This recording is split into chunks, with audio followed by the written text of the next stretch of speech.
অনেক দূরে এক সুন্দর রাজ্য ছিল। সেই রাজ্যের রাজা ছিলেন শক্তিশালী, আর রাজ্যের এক প্রান্তে থাকত এক সৎ ও পরিশ্রমী কৃষক। নাম তার গোপাল। গোপাল প্রতিদিন ভোরে উঠে মাঠে কাজ করত।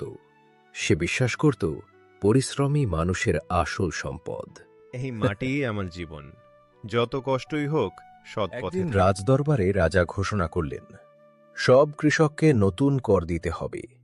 এত কর দিলে আমার পরিবার না খেয়ে থাকবে। তুমি রাজার কাছে গিয়ে সত্যিটা বলো। ভয় পেলেও গোপাল সাহস করে রাজার মহারাজ, আমরা গরিব মানুষ, এত কর দিলে বাঁচা কঠিন। দয়া করে যদি একটু কর কমান, তাহলে গরিব মানুষেরা বন্য হতাম। তুমি কি আমাকে শেখাতে এসেছো পর কত নিতে হবে না হবে? এবার তোমার কাছ থেকে শিখতে হবে আমাকে। সবকিছু তুমি কি ভুলে গেছো? আমি কে? আমি এই রাজ্যের মহারাজ। তুমি কিষান হয়ে আমাকে শেখাতে এসেছে, বা এবার তোমার কাছ থেকে শিক্ষা নিতে হবে? না মহারাজ, শুধু সত্য বলছি। আপনি যদি এত কর নিতে থাকেন, তাহলে আমরা কৃষকরা কোথায় যাব?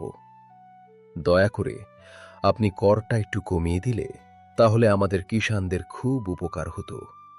না হলে আমরা কিষানদা গ্রাম ছেড়ে চলে যেতে হবে। কৃষকের কথা রাজার মনে গভীরভাবে দাগ কাটল।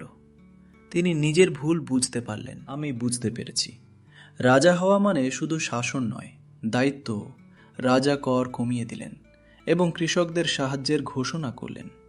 রাজ্য আবার সুখে ভরে উঠল। আজ থেকে কৃষকরাই রাজ্যের আসল শক্তি।